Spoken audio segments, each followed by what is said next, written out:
माँ उत्तरा ने कहा मेरी रक्षा करो। क्या हुआ? मेरे पुत्र ने जन्म नहीं लिया और उसे मारने के लिए अश्वत्थामा ने ब्रह्मास्त्र छोड़ दिया, ब्रह्मास्त्र चला दिया।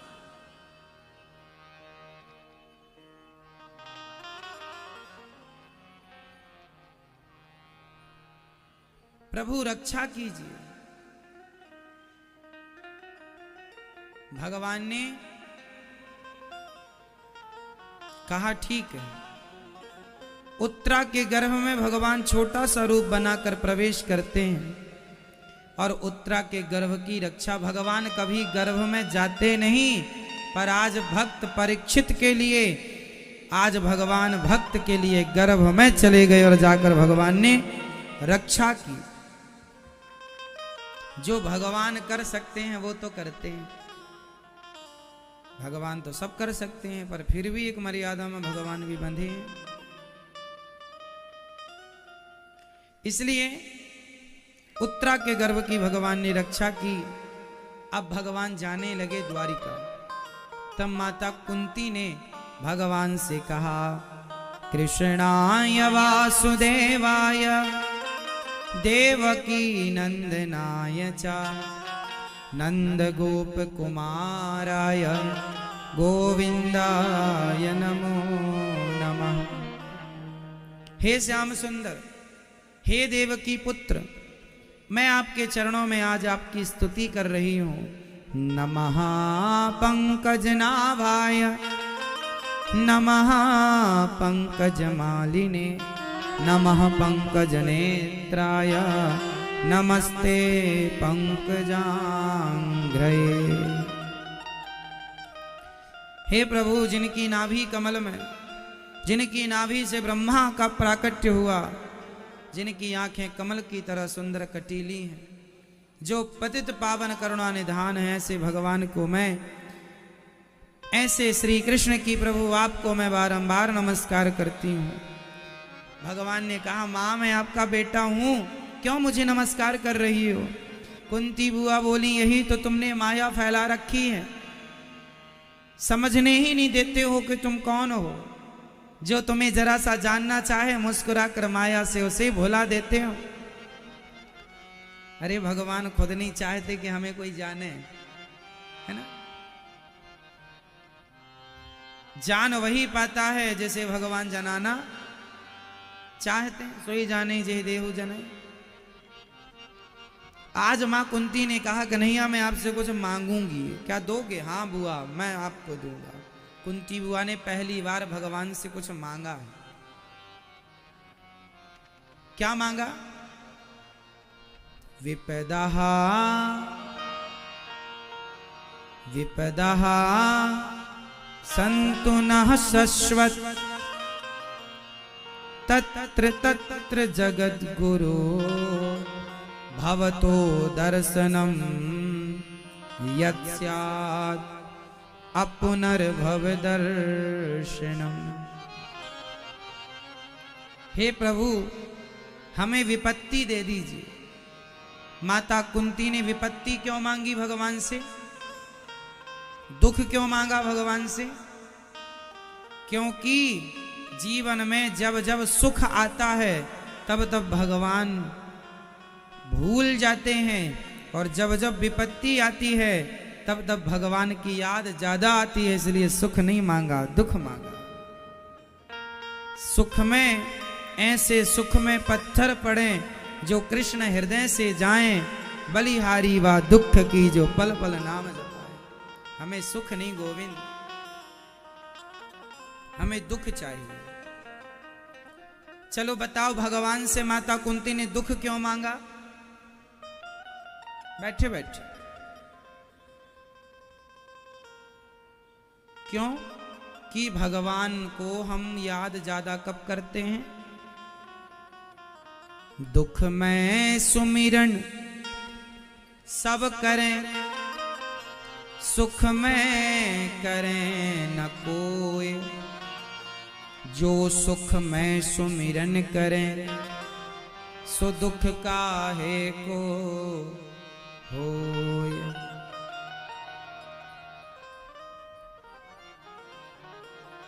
इसलिए भगवान का स्मरण सुख में करना चाहिए ताकि दुख ना आए। भूल जाना भगवान को यही दुख है। कुंती बुआ ने भगवान से कहा, हे नाथ मैं आपको कभी भूलूं नहीं। तो आप लोग कितने लोग हैं जो भगवान को भूल जाते हैं? भूल जाते हैं ना।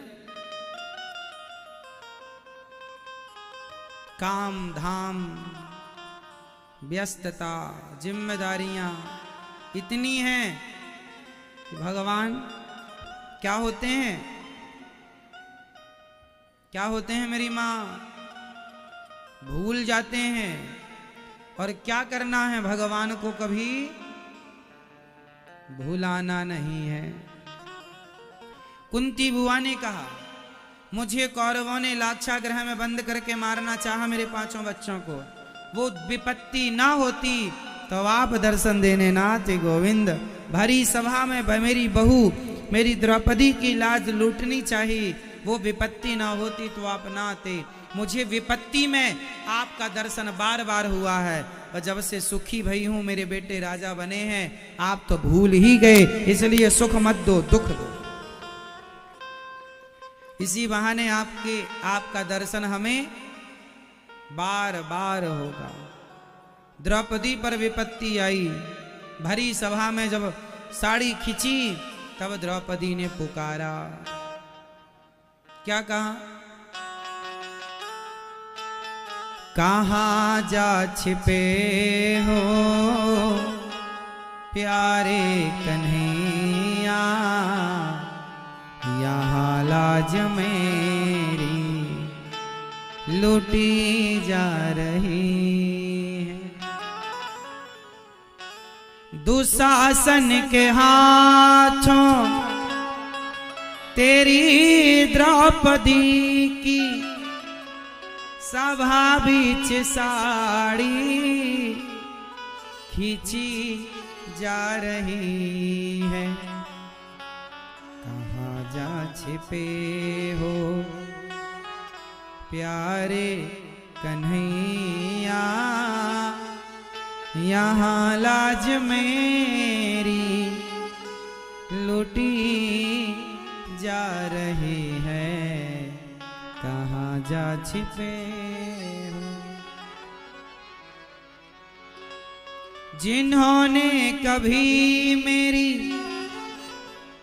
सूरत ना देखी, वो देखेंगे आज वदन मेरा नंगा। जुआ में पति जी मेरे हारे हैं बाजी, महलों की रानी लूटी जा रही है। इसलिए पकड़ लो हाथ बनवारी।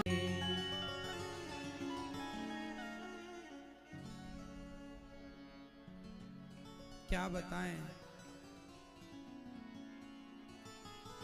भगवान पकड़े तो फिर डुबाए कौन, और भगवान डुबाए तो फिर बचाए कौन। द्रौपदी की साड़ी भगवान ने बढ़ाई, इतनी साड़ी बढ़ी कि दुशासन जिसके अंदर 10,000 हाथियों का बल था, थक गया, साड़ी ना उतार पाया। जिसकी लाज भगवान बचाते हैं उसकी लाज कोई लूट नहीं सकता, है ना। किसी ने हमसे कहा कि भगवान ने द्रौपदी की लाज बचाई, आज इतनी सारी बहन बेटियों की लाज लुटती है, भगवान क्यों नहीं बचाते? हमने कहा जिस भाव से द्रौपदी ने पुकारा था, उसी प्रेम, उसी श्रद्धा, उसी भाव से आज भी कोई पुकारे तो भगवान आज भी लाज बचाने को आएंगे। कोई पुकारे तो सही। भगवान के आने में देर नहीं है, आपका द्रौपदी बनकर पुकारने में देर है, आपकी तरफ से देर है। जब बढ़ी साड़ी तो खींचता गया दुशासन, बोला साड़ी भी चिनारी है कि नारी भी साड़ी है कि साड़ी ही की नारी है कि नारी ही की साड़ी है। कहा भगवान ने, कहा द्रौपदी ने, ना साड़ी भी चिनारी है ना नारी भी साड़ी है, ना साड़ी ही की नारी है ना नारी ही की साड़ी है। ये तो वृंदावन बिहारी है जो चीर बनकर खिंचा जा रहा है।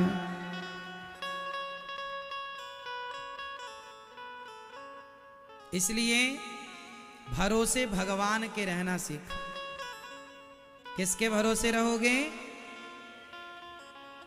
एक भरोसे एक बल, एक आस विश्वास, एक राम घन श्याम हित, चातक तुलसीदास। मोहे तो भरोसो इन चरणन केरो, हमें तो इनके चरणन को ही भरोसा, हमें दूसरा कोई भरोसा। इसलिए एक भरोसे एक बल।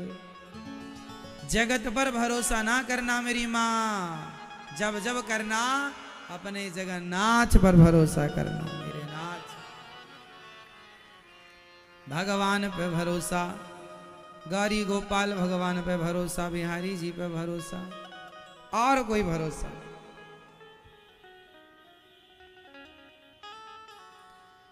लड़कपन की मोहब्बत है, लड़कपन की मोहब्बत है हमारी छूट जाएगी।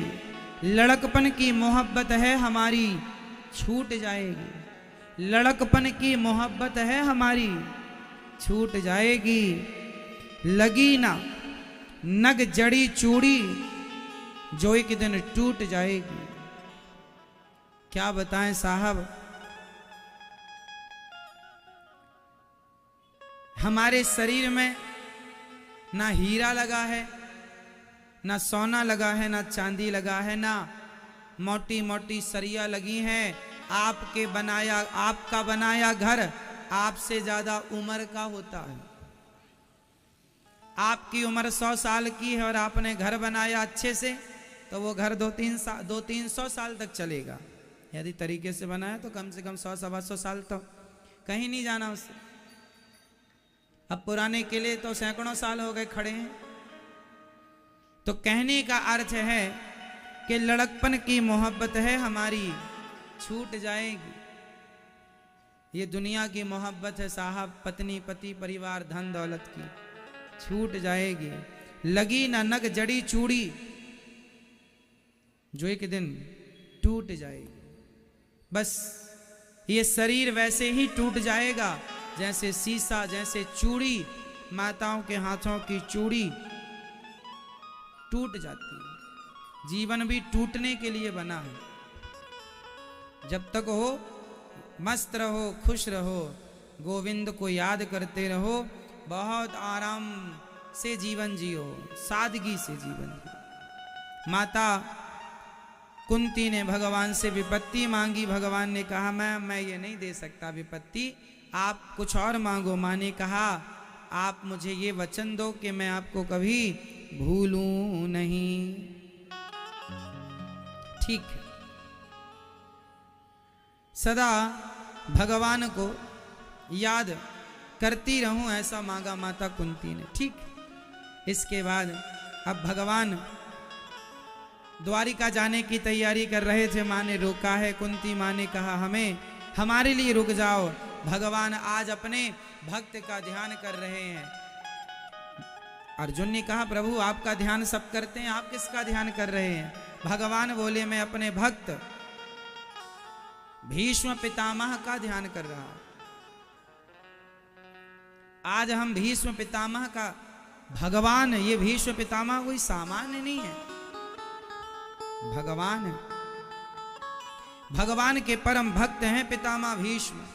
आज कह रहे हैं भगवान जब आए, पितामह गदगद हो गए। मुझे विश्वास था आप जरूर आएंगे। पितामह बाणों की सैया पर लेटे थे ना मैया। किस पर लेटे हैं? सैया पर। अब भगवान चले पितामह के पास। पितामह ने दिव्य ज्ञान दिया पांडवों को। ये ना सोचना कि तुम्हारे कारण हमारे कारण युद्ध जीता है। अच्छा आप बताओ, महाभारत का असली हीरो कौन है? अर्जुन, भीम, युधिष्ठिर या भगवान श्री कृष्ण? कैसे? भगवान ने तो युद्ध लड़ा ही नहीं। एक भी बाण चलाया हो भगवान ने तो बताओ, चलाया? पितामह के लिए रथ का पहिया लेकर दौड़े थे, बस उसके सिवा तो कुछ नहीं। भगवान ने पूरे महाभारत में कोई अस्त्र शस्त्र चलाया ही नहीं, किसी को मारा ही नहीं।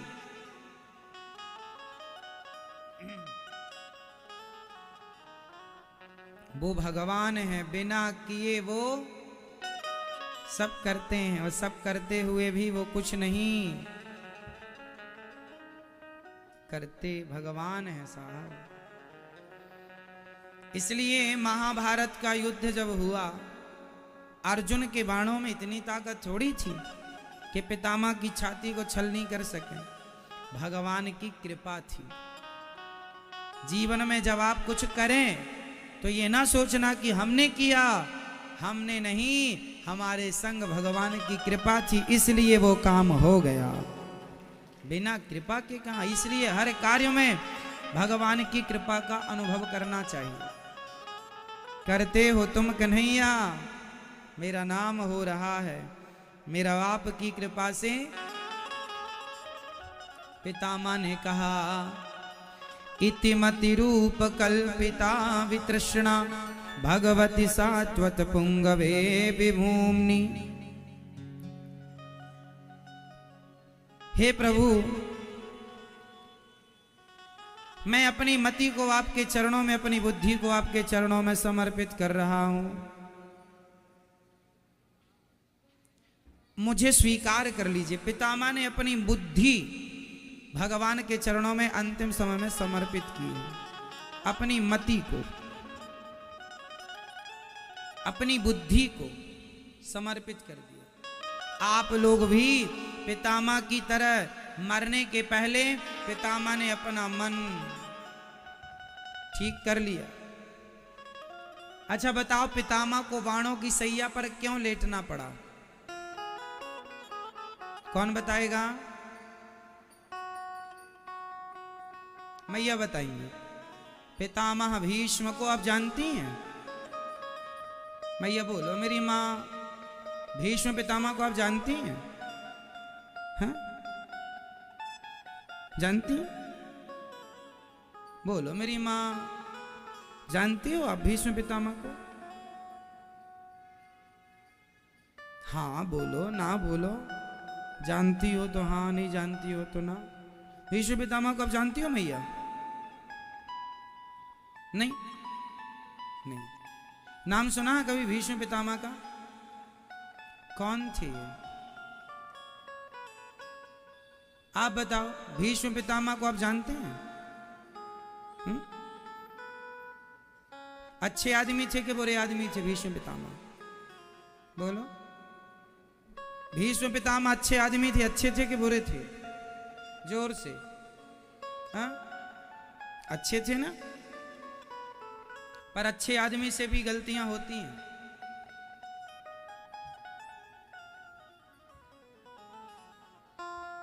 क्या गलती हो गई? चुप रहे, ये गलती। कई बार हम कहते हैं चुप रहा करो, पर कई बार चुप रहना भी गलती है। अब ये देखना पड़ेगा कि कहां बोलना है और कहां। ये बड़ा गहरा है हमारा सनातन धर्म में, धर्म का विचार करना।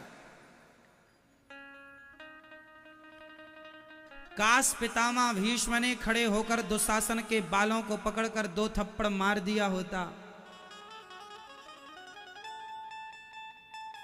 आपका पोता, आपके बच्चे गलती करेंगे तो आप मारते कि नहीं?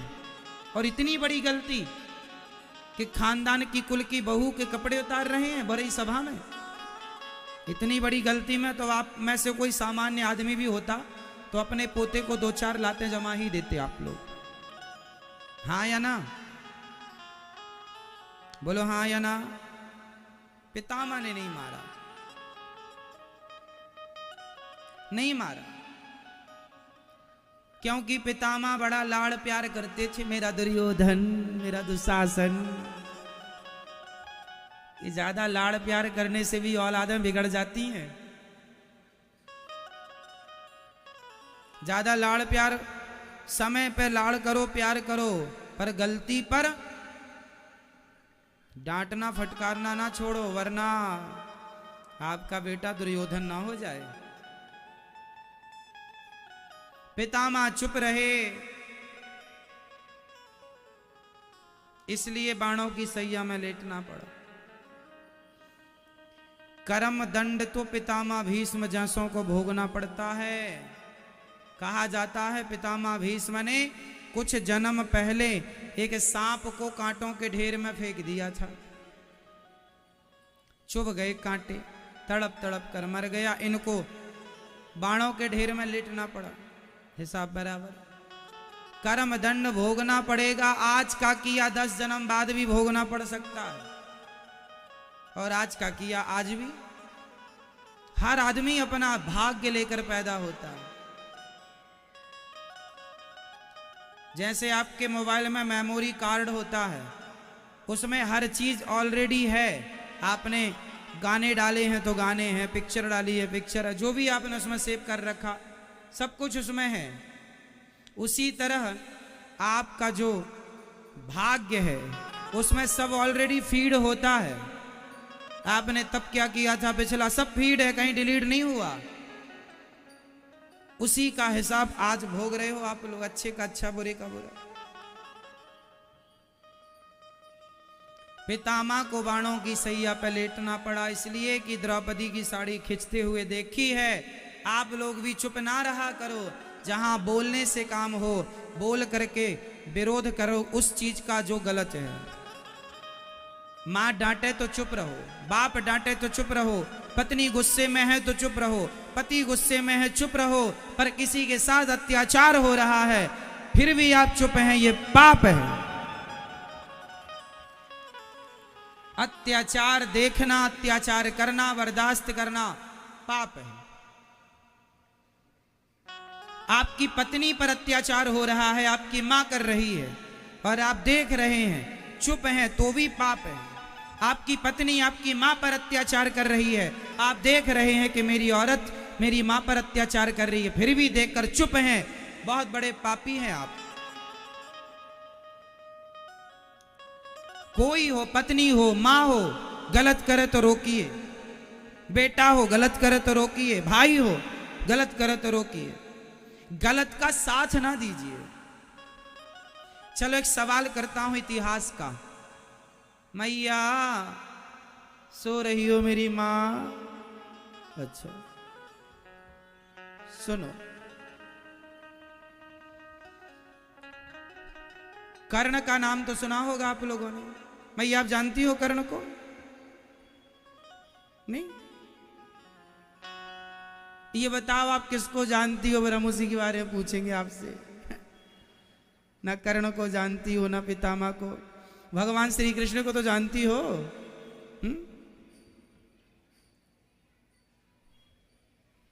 कर्ण को जानते हैं आप लोग? मैं ये जानती हूं। हाँ, कुंती पुत्र हैं, आपके पुत्र नहीं है। कर्ण, चलो एक सवाल है आपसे, उत्तर दीजिएगा। कर्ण ने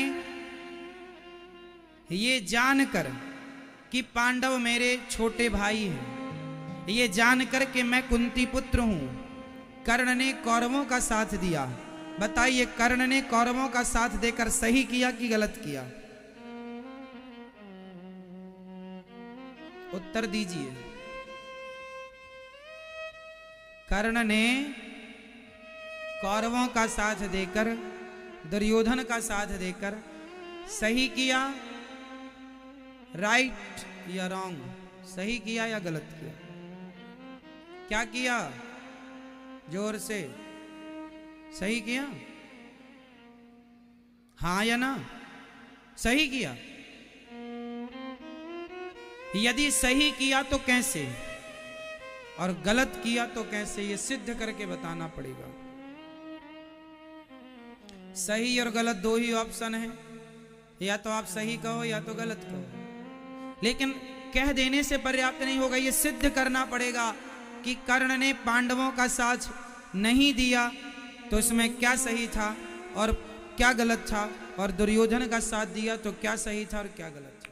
आप सिद्ध कर सको तो ठीक है, वरना ये दास आपको बताए करके बताऊं।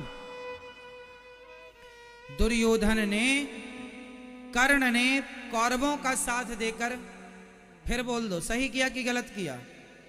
हाँ, सही किया। दादाजी कह रहे हैं सही किया, और कौन लोग कह रहे हैं? मैया आप कह रही हो सही किया, पीछे वाली मैया क्या कह रही हैं? इस तरफ के भक्त क्या कह रहे हैं? सही किया। यहां वाले क्या कह रहे हैं भक्त? सही किया। गलत किया ये मैया कह रही है। मैया आप क्या कह रही हो? हाँ, आप क्या कह रहे हैं? हाँ, सही था या गलत था? मैया भैया आप बताओ, सही था या गलत था? सही था। जो सही कह रहे हैं वो गलत के साथ है, जो गलत कह रहे हैं वो सही के साथ है। कैसे? अब मैं सिद्ध करता हूं। कर्ण ने दुर्योधन का साथ दिया, यदि सही होता तो भगवान श्री कृष्ण क्यों जाते ये कहने के, कर्ण तुम पांडवों के पक्ष में आओ।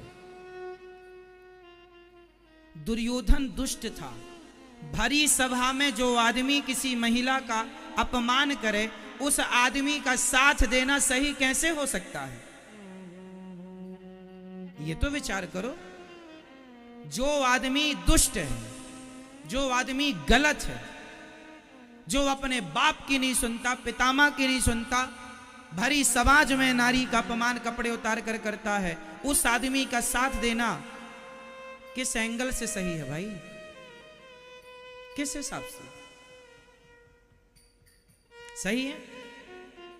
अब आप में से जितने लोगों ने सही किया, कहा, आप लोगों के भाव को मैं समझता हूं। आपने इसलिए सही कहा क्योंकि कर्ण को दुर्योधन ने राजा बनाया था और वो मित्र थे, और मित्रता का धर्म निभाना, मित्र का साथ देना ये सही है। आपने इस एंगल से कहा कि सही था, ठीक है। लेकिन यहां भी एक सवाल हो जाएगा मेरा आपसे। सवाल यह है कि आपको किसी ने, आपके मित्र ने आपको कहीं का राजा बना दिया, जैसे दुर्योधन ने कर्ण को अंग देश का राजा बना दिया था। कर्ण का समाज में कोई सम्मान नहीं था, इसलिए कर्ण के सम्मान के लिए दुर्योधन ने क्या किया? उसके साथ अंग देश का राजा बना दिया। तो राजाओं महाराजाओं में बैठने उठने के ये लायक हो गए। तो मित्रता तो निभाई दुर्योधन ने, तो कर्ण ने भी निभाई। परंतु मेरा एक सवाल आपसे है कि आपका दोस्त आपको कहीं का राजा बना दे, खूब सारा धन दे दे, खूब सारा पैसा दे दे, और फिर कहे कि मैंने तुम्हें पैसा दिया है, अब मैं गलत करूं तो भी तुम मेरा साथ दो, तो क्या एक मित्र का गलत काम में साथ देना, क्या ये मित्र का धर्म है? अरे मित्र का साथ दो, पर जब मित्र सही रास्ते पर हो तो। आपका मित्र गलत है तो आपको समझाना चाहिए, तू गलत कर रहा है, मैं तेरा साथ नहीं दूंगा, मैं सही का साथी हूं, तूने राज्य दिया वापस ले ले भैया, मैं राज्य धन का भूखा नहीं हूं, पर गलत नहीं करूंगा मैं। इसका मतलब तो यह हुआ कि पैसों में तुम्हें उसने खरीद लिया। भाई आपका मित्र, चलो मैं आपसे कहूं कि ये मित्र आपका मित्र है, आपका मित्र कहे कि मैं तुम्हें राजा बनाता हूं, तुमको पैसा देता हूं, तुम अपनी भाभी के कपड़े उतारो, क्या उतारेंगे आप? फिर ये दुर्योधन अपनी भाभी के कपड़े उतार रहा है और कर्ण साथ दे रहे हैं। कर्ण खुद कह रहे हैं तेरे 5 पति हैं, छठा हमें बना ले। ये बातें कर्ण जैसों को शोभा नहीं देती। दुष्ट दुर्योधन बोले तो सब ठीक है, क्योंकि वो दुष्ट है। क्यों जी? बोलो हाँ। आपका मित्र गलत करेगा तो आप साथ देंगे? वो मांस खाता है, कहे कि मैं तेरा दोस्त, तू भी खा, तो क्या ये दोस्ती है कि तू मांसाहारी तो मैं भी खाऊंगा क्या? नहीं, दोस्ती का मतलब ये है, कर्ण का धर्म ये था कि अपने मित्र को गलत जाने से रोक दे। यही सच्चे मित्र का धर्म है। तू गलत मत जा, तू रॉन्ग जा रहा, अपनी भाभी के कपड़े उतार रहा भरी सभा में, गलत है, रोकना था। क्या ये थोड़ी था कि तुम साथ हो जाओ, आजा तू मेरी गोद में आकर बैठ जा, तू भी आजा। ये कौन सी बात होती है?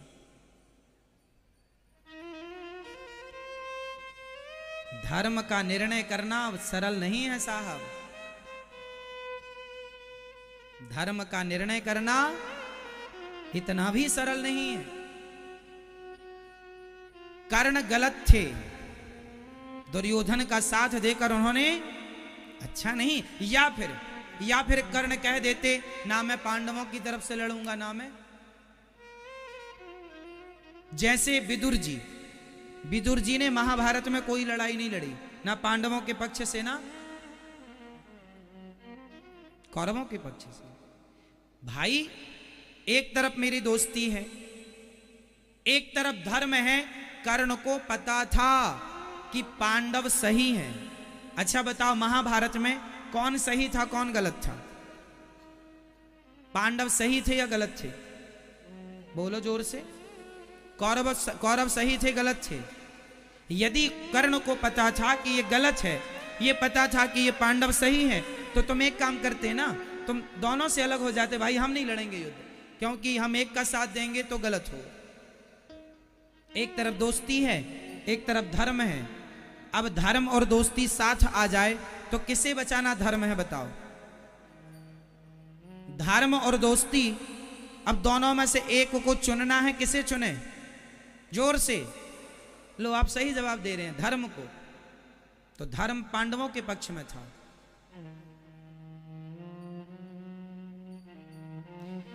सामान्य जो आप लोगों की दृष्टि है कि मित्र का साथ देना सही है, वो बात सही है, पर इसमें एक बात और जोड़ो कि जो मित्र सही है उसका साथ देना है, सही काम में साथ देना है, गलत काम में साथ नहीं देना। क्यों जी? सही है। आप हमारा सही काम में साथ देंगे, आप हमारा गलत काम में साथ नहीं देंगे। क्यों जी? सही है। हम आपका सही काम में साथ देंगे, गलत काम में नहीं देंगे। और दानवीर कर्ण कोई सामान्य आदमी नहीं है, सूर्य पुत्र है, धर्म का ज्ञान है, धर्मराज युधिष्ठिर से बड़े हैं, सबके पूज्य हैं, फिर भी गुरु द्रोणाचार्य जी कौरवों का साथ दिया। उन्होंने सही किया कि गलत किया? बोलो। सही किया पितामह गुरु द्रोणाचार्य जी ने कि सही कि गलत? बोलो बोल दो, सही किया कि गलत किया? गलत है। आप गुरु हैं साहब। गुरु द्रोणाचार्य ने कौरवों का साथ क्यों दिया? इसमें भी एक मजबूरी है। गुरु द्रोणाचार्य को कौरव लोग रहने को बढ़िया बंगला देते थे, सरकारी आवास, खाना पीना मस्त बिंदास। अब जब नालायक राजाओं का खाए हो तो साथ तो देना ही पड़ेगा। इसलिए कहता हूं, बेईमान आदमी की रोटी ना खाया करो, तलवे ना चाटा करो किसी के पैसों के लिए, नहीं तो गलत में उनका साथ देना पड़ेगा, मजबूरी बन जाएगी तुम्हारी। मेहनत की रोटियां खाओ, नमक रोटियां खाओ, इज्जत की खाओ, ईमानदारी की खाओ। गुरु द्रोणाचार्य इतने बड़े पद पर थे, इतने बड़े ज्ञानी विज्ञानी हैं, पर सरकारी आवास में रहते हैं।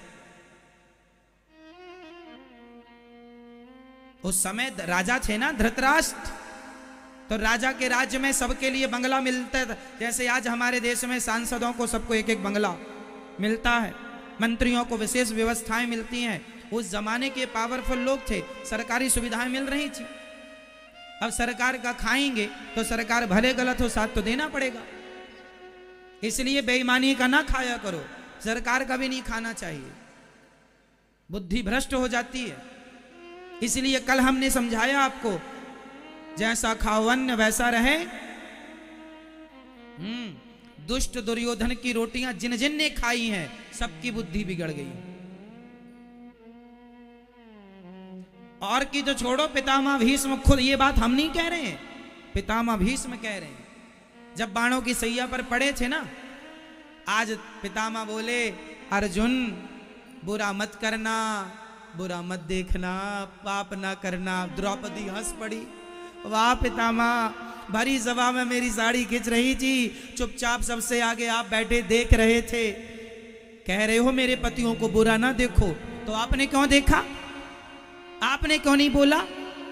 पितामह रोने लगे, बेटी मैं क्या करता, दुर्योधन की रोटियां खाई थी, मेरा सारा रक्त खून गंदा हो चुका था, अब बाणों से एक एक बूंद खून जमीन में गिर गया शरीर से, अब मेरी बुद्धि अब जाकर के शुद्ध हुई है। जब दुष्ट दुर्योधन का सारा रक्त नीचे गिर गया, उसके अन्न से जितना खून बना था सारा नीचे गिर गया, अब बुद्धि हो गई, अब बुद्धि हो गई निर्मल, इसलिए अब अच्छी बातें कर रहा हूं। जब तक उसकी रोटी का खून मेरे शरीर में था तब तक मेरी बुद्धि गलत निर्णय लेती रही। पितामह भीष्म ने कौन सा सही निर्णय लिया है? इसलिए किए का दंड सबको मिला, चाहे गुरुजी हो, चाहे पितामह हो, चाहे कोई हो, सबको फिर एक ठिकाने लगाया भगवान ने। इसलिए तुम ज्यादा बड़े हो तो ज्यादा घमंड ना करना। हाँ, हम गुरुजी हैं, सब गुरुओं को भगवान ठिकाने लगाएंगे यदि गलत हो तो। ज्यादा पावर ना दिखाना, भगवान के आगे किसी का पावर नहीं चलता। गलत ना करना तुम, बस ये याद रखना। गलत कोई था, एक भी बचा हो तो बताओ। विदुर जी बचे, जब साड़ी खिंच रही थी द्रौपदी की तो विदुर जी ने रोका था, ए दुर्योधन चुप, यदि तूने एक लफ्ज बोला, एक शब्द बोला, मैं भले तेरे से कम पावरफुल हूं, मेरे पास कोई सत्ता का पावर नहीं है, मार डालूंगा तुझे। दुशासन तेरे हाथ ना काट दिया तो मेरा नाम विदुर नहीं। पर क्या हुआ, विदुर जी के पास कोई पावर तो था नहीं। दुर्योधन ने मंत्री पद से पहले नीचे उतार लिया था। ए बुढ़े चुपचाप तमाशा देखो, चलो यहां से। भरी सभा में विदुर जी का अपमान किया दुर्योधन ने।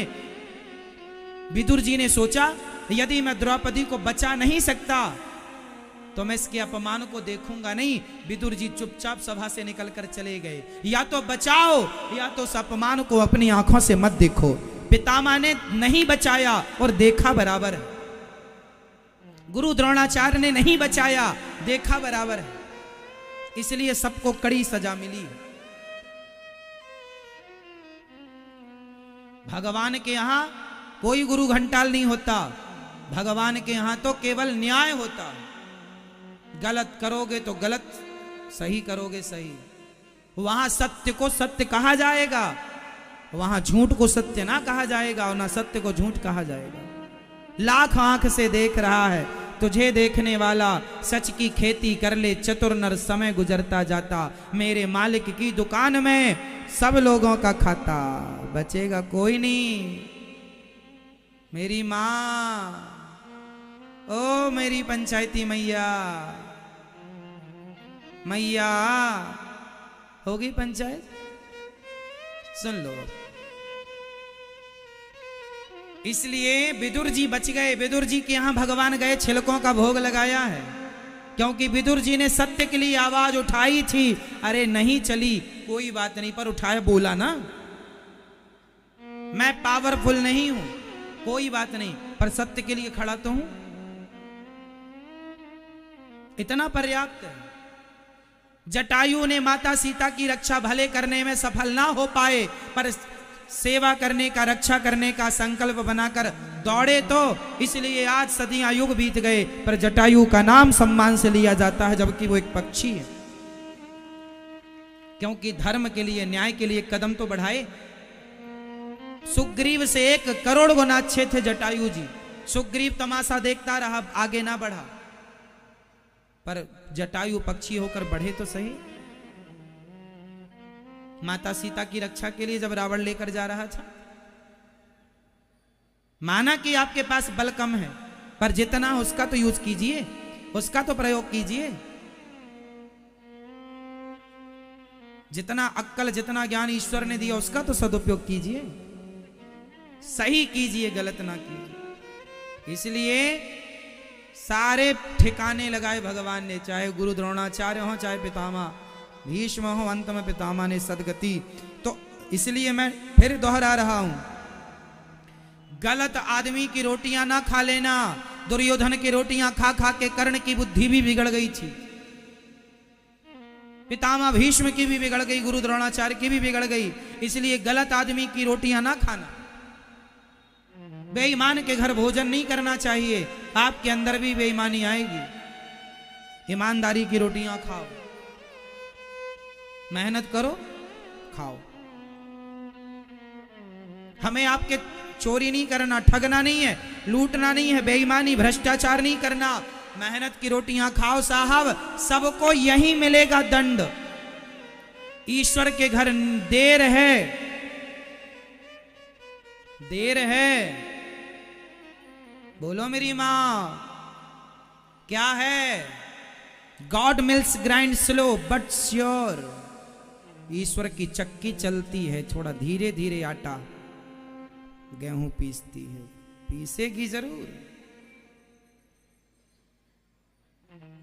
बचेगा कोई नहीं। इसलिए संभल के रहना रे बाबा, लाख आंख से देख रहा है।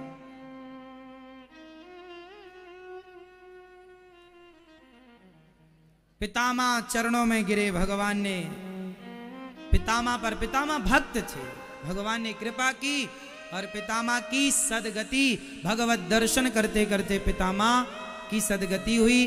परम धाम में भगवान ने भेजा है, परम गति हो गई, परम गति हुई।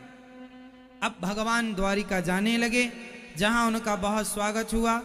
पांडवों के लिए भगवान ने, जब भगवान अपनी लीला पूरी करके चले गए धराधाम छोड़कर, तो पांडवों के लिए संदेशा मिला कि भगवान चले गए। माता कुंती भगवान के वियोग में प्राण त्यागती हैं और पांचवा पांडव स्वर्गारोहण के लिए निकलकर जाने लगे। सात शरीर धर्मराज युधिष्ठिर ही पहुंचे हैं, बाकी सबका शरीर हिमालय में गल गया। फिर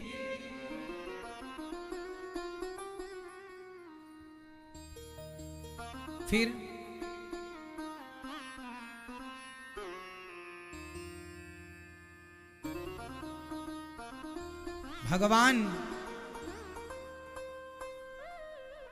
के जाते ही कलयुग के राजा बन गए परीक्षित। और परीक्षित परम आनंद से अपने राज्य का पालन कर रहे हैं। एक दिन परीक्षित जी महाराज जा रहे थे, जंगल में एक गाय और एक बछड़ा था। गाय के बुढ़ापा था, बैल के 3 पांव टूटे थे, एक पांव पर खड़ा था बैल। एक काला सा आदमी मार रहा था गाय बछड़े को, लातों से पादप प्रहार कर रहा था। परीक्षित ने कहा, कौन हो? मैं कलयुग हूं। परीक्षित ने कहा, निकल जाओ मेरे राज्य से। महाराज मैं बहुत बुरा हूं, पर मुझ में कुछ अच्छाई है। अच्छा बताओ, कलयुग अच्छा है कि बुरा है? बोलो भैया भैया, कलयुग अच्छा है या बुरा? मैया बताओ बताओ, कलयुग अच्छा है कि बुरा है? बुरा। कलयुग अच्छा है कि बुरा है? मैया बताओ, कलयुग अच्छा है बुरा है? मैया कलयुग को तो जानती हो ना मेरी माँ, बुरा है। आप बताइए, कलयुग अच्छा है कि बुरा है? बोलो, आप बताइए। पीछे वाली मैया बताएंगी कलयुग अच्छा है कि बुरा है? क्या है? बुरा है। ये मैया क्या कह रही हैं? कुछ लोग कह रहे हैं अच्छा है, कुछ लोग कह रहे हैं बुरा है। अब कलयुग क्या है सुनो, कलयुग सबसे अच्छा है। कलयुग जोगे न यज्ञ न ज्ञाना, एक आधार राम गुण गाना। कृते यध्यायते विष्णुम त्रेतायाम यजतो मखई, द्वापरे परिचर्यायाम कलौ केशव कीर्तनाद। सतयुग त्रेता द्वापर में जो गति जप तप करने से होती थी, यज्ञ ध्यान धारणा समाधि लगाने से जो गति प्राप्त होती थी, कलयुग में वही गति केवल प्रेम से भगवान नाम जपने से ही वही गति प्राप्त हो जाती है। इसलिए श्रद्धा विश्वास से भगवान का नाम जो जपे, अजामिल जैसे पापी नाम के बल पर तर गए। कलयुग केवल नाम आधारा, सुमरि सुमरि नर उतरहि पारा। इसलिए कलयुग सबसे अच्छा है कि कलयुग में केवल भगवान का नाम लेकर हम भवसागर से, इसलिए काम करते रहो और नाम, काम करते रहो नाम जपते रहो, मन से गोविंद गोपाल गाते चलो। याद आवेगी उसको कभी ना कभी, मेरी विनती सुनेगा कभी ना कभी। ऐसा विश्वास मन में जगाते चलो, मन से गोविंद गोपाल गाते चलो। काम करते चलो नाम जपते चलो। काम करो पर भगवान का नाम ना भूलो। काम करो पर नाम ना भूलो।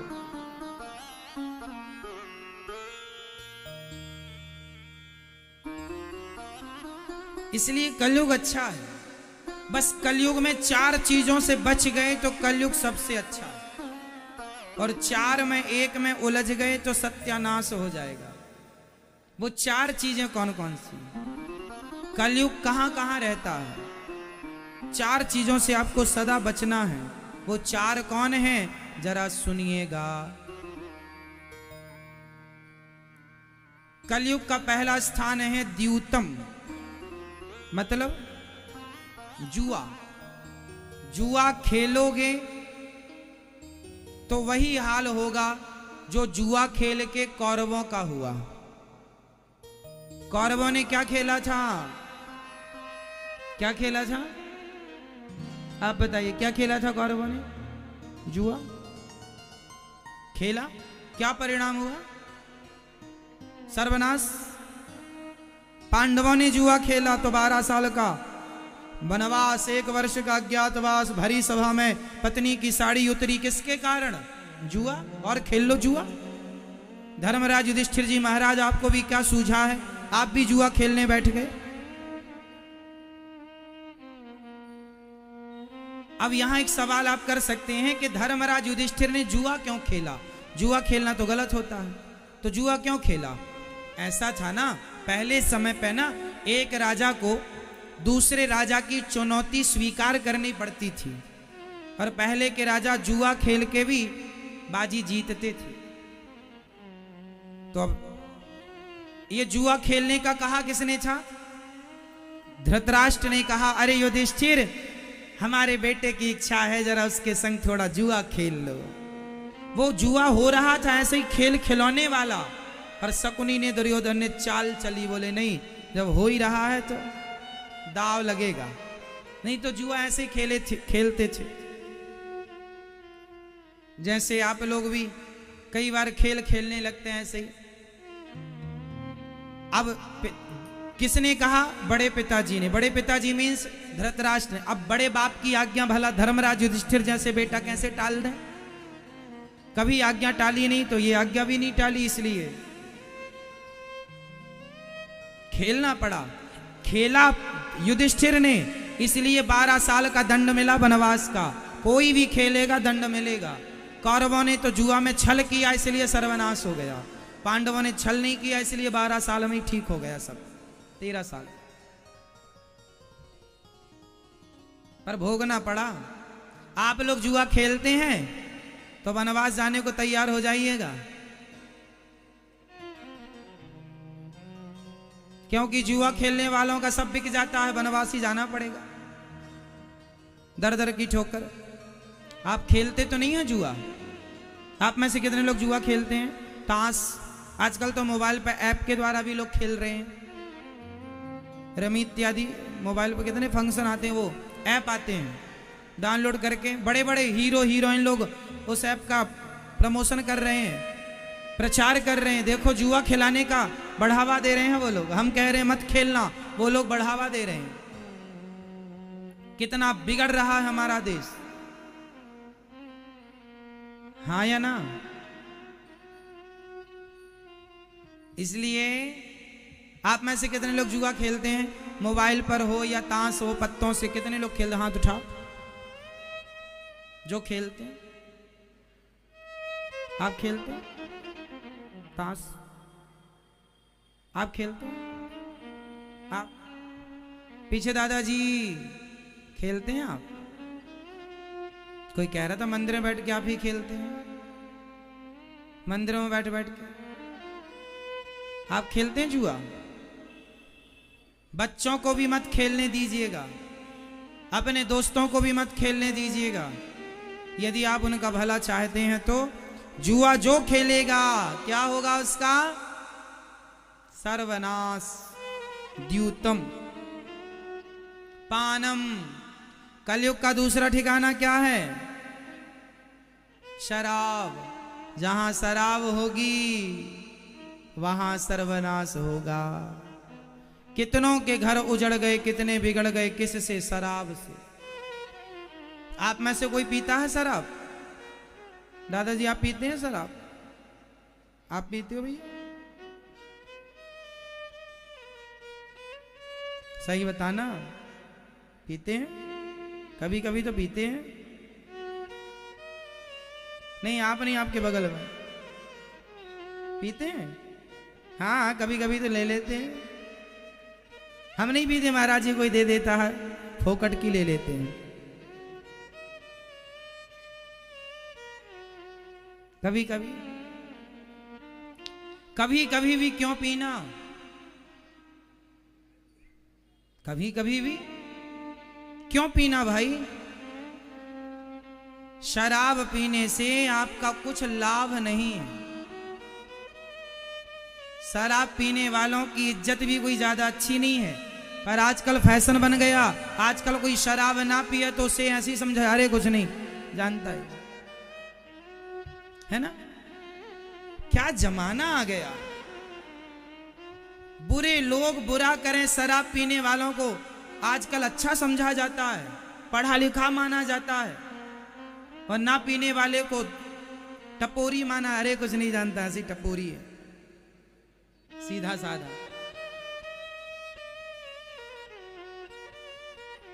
कितना जमाना बदल गया ना। कलयुग है साहब, झूठ का बोलबाला ज्यादा है। अच्छे रास्ते पर चलने वालों को लोग परेशान करेंगे, अरे तुम तो शराब नहीं पीते, बड़े पंडित बन रहे हो, हाँ तू रावण बन जा, हमें क्या करना, हम नहीं पीते, अच्छा है, तू क्यों परेशान हो रहा? ऐसी दोस्ती ना करना जो शराबी बना दे आपको। कई लोग कहते हैं हम नहीं पीते, दोस्ती यारी में पी लेते हैं, पिला देते हैं। अरे वो दोस्त नहीं है जो आपको शराब पिलाए, वो दुश्मन है आपके जो आपको शराब पिला के आपको गलत रास्ते ले जा रहे हैं। ये दोस्त आपका अनिरुद्धाचार्य दास आपका दोस्त है जो कह रहा है गलत रास्ते पर ना जाओ, सही रास्ते पर चलो। शराब पिलाने वाला आपका दोस्त कैसे हो सकता है ये बताइए? वो दोस्त नहीं है, दोस्त के रूप में कौन है? दुश्मन।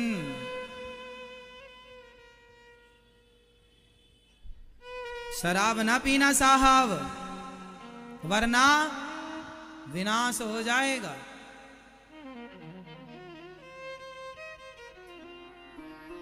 शराब पीने के बाद आदमी आदमी नहीं रहता, शैतान हो जाता है, राक्षस हो जाता है। बताइए आज तक जितने भी आपने बलात्कार के केस सुने, चाहे दामिनी का हो चाहे और बेटियों का हो, सारे केसों में ये बात सामने आई कि मर्डर करने वाला, बलात्कार करने वाला शराब के नशे में था। बोलो हाँ या ना। तो शराब कितना गलत काम कराती है, फिर भी लोग शराब पीते हैं। कितनी बड़ी मूर्खता है ना ये। शराब से बुद्धि भ्रष्ट हो जाती है, फिर भी लोग पीते हैं। जो गलत है वो करते हैं। यही तो कलयुग है साहब। दूध गली गली जाकर बिकता है, दूध ले लो, दूध वाला आ गया। दूध अच्छा है फिर भी घर घर पहुंचाना पड़ता है।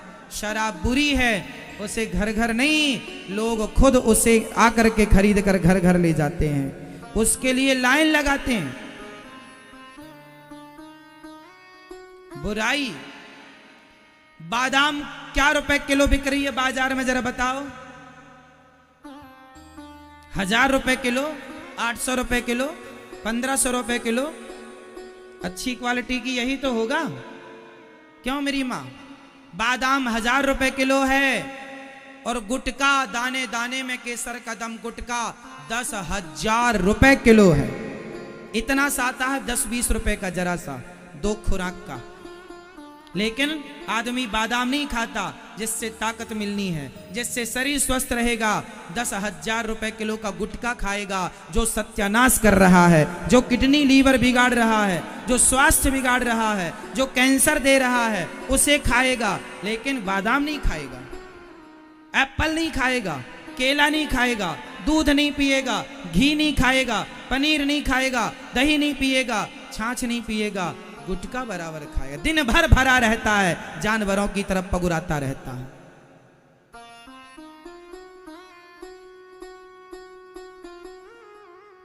और लोग कहते हैं महंगाई आ गई। कहां महंगाई है साहब? बादाम 1000 रुपए किलो है, गुटखा 10,000 रुपए किलो। 10,000 रुपए किलो गुटखा तुम खाते हो, वो तुम्हें महंगा नहीं लगता, तो बादाम कैसे महंगी हो गई? बताओ जी, आज मार्केट में रेट पता कर लेना, गुटखा महंगा है कि बादाम महंगी है? बोल दो। इतना सा गुटखा आता है पाउच में, 20 रुपए का आता है ना? कितने ग्राम होता है उसके अंदर? मैंने देखा नहीं, आप देख लेना।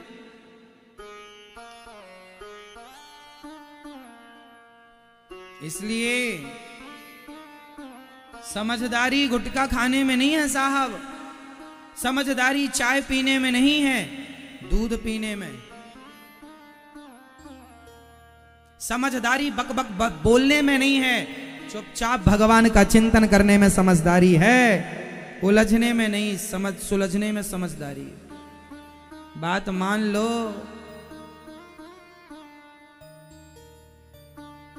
ये ज्ञान यहीं प्राप्त होगा आपको और कहीं नहीं।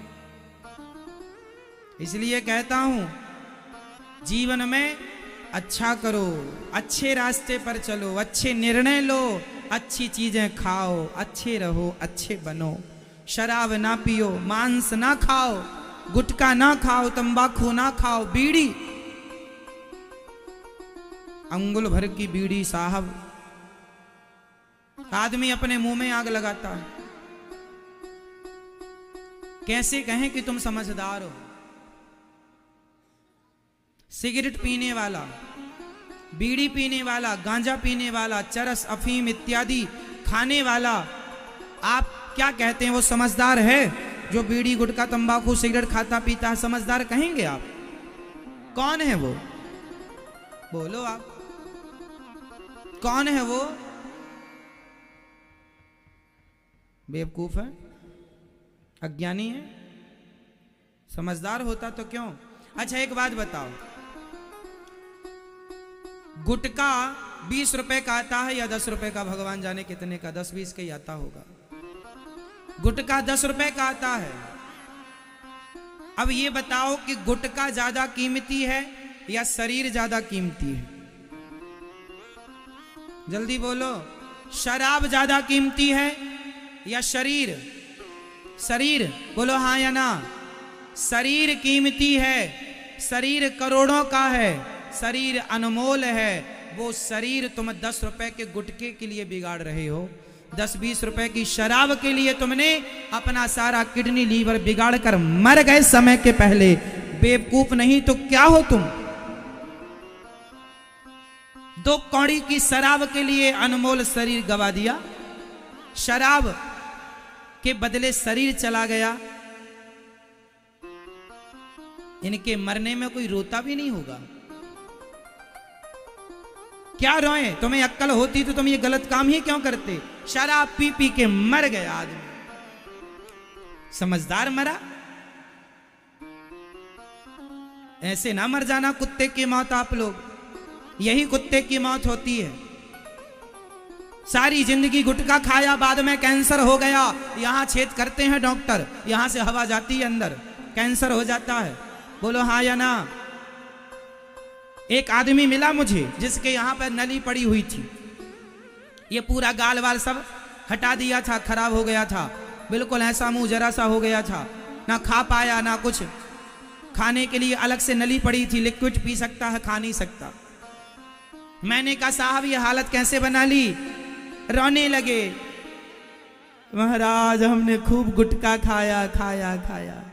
हमने कहा मरो, ये तुम्हारी कर्मदंड है। समझाया था, नहीं समझे। ऐसों के इसमें दुख भी नहीं होता कि ये हो सो भोगना पड़ेगा।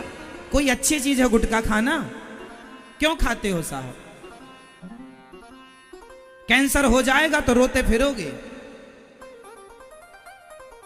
और मुंह का कैंसर और खतरनाक होता है, और गुटखा तंबाकू से मुंह का कैंसर ज्यादा होता है। किडनी लीवर में इन्फेक्शन होके खत्म हो जाती, डैमेज हो जाती है। समझता नहीं है आदमी, कब समझोगे भगवान जाने।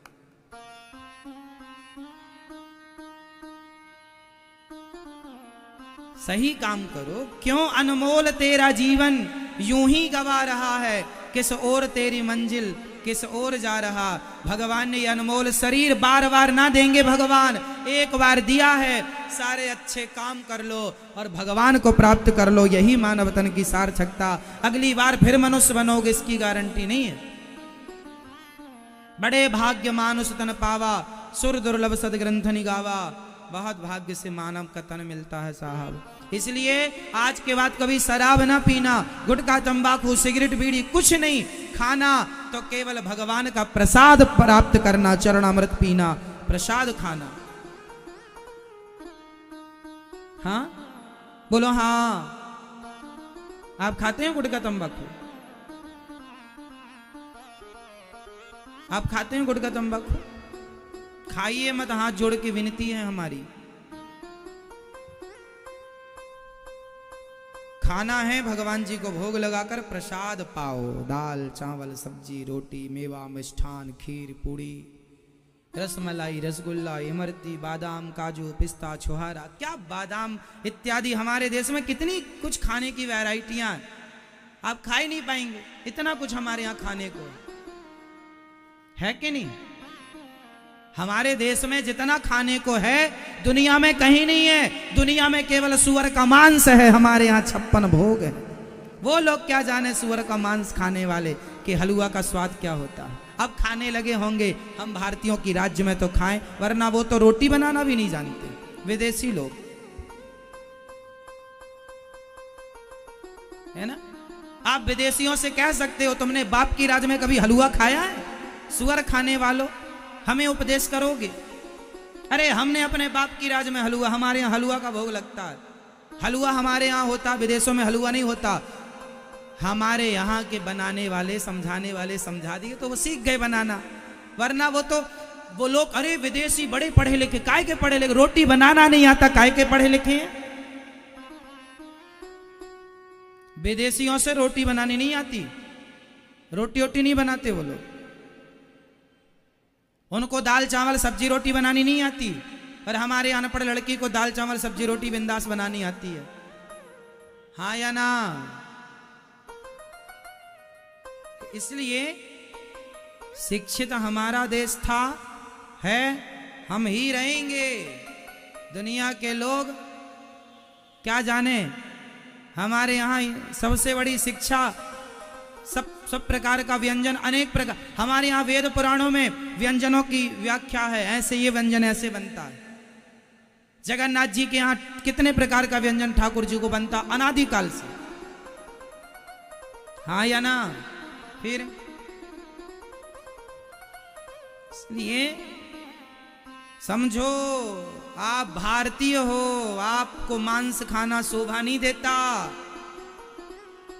वो विदेशी लोगों को खाने दो, उन्हें अक्ल नहीं है, तुम तो ना खाओ।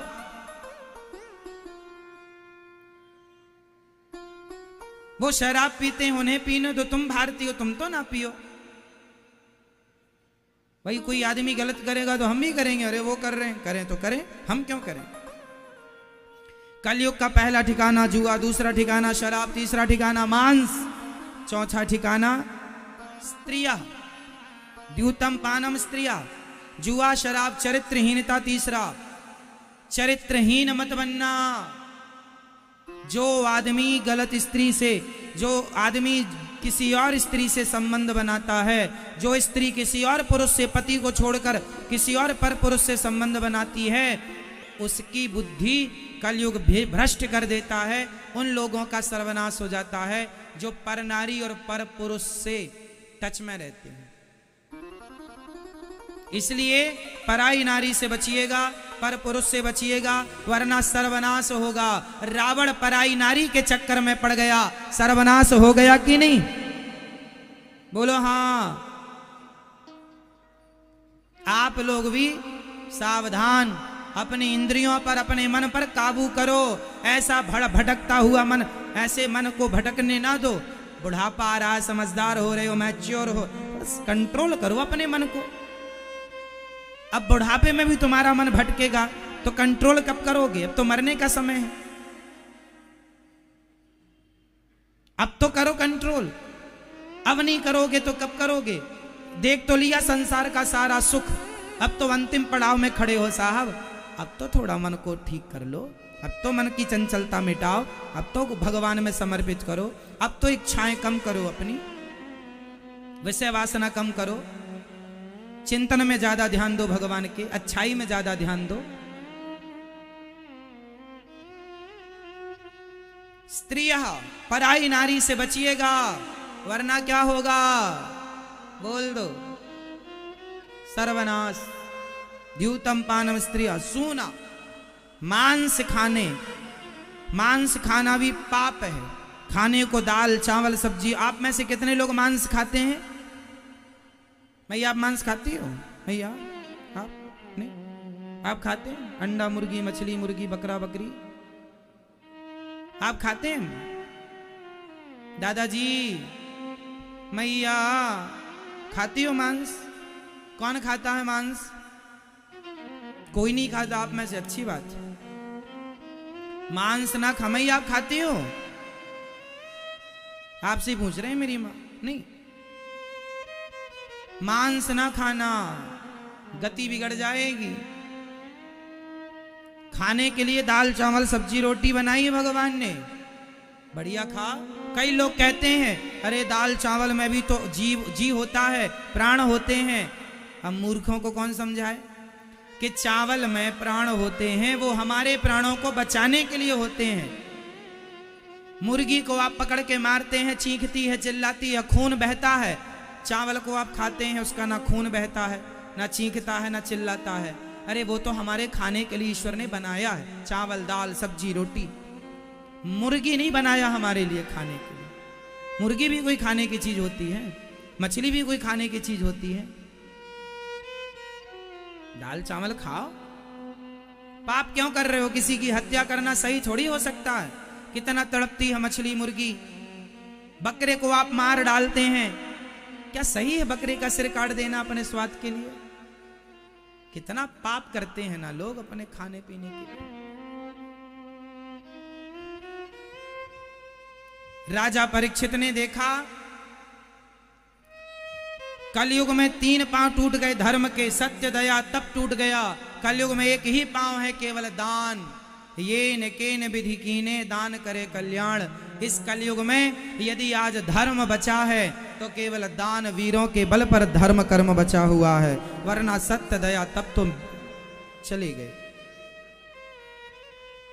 इसलिए जो कमाओ उसका 5% दान करना सीखो। 100 रुपए कमाओ तो 10 5 रुपए दान करो, तब 90 रुपए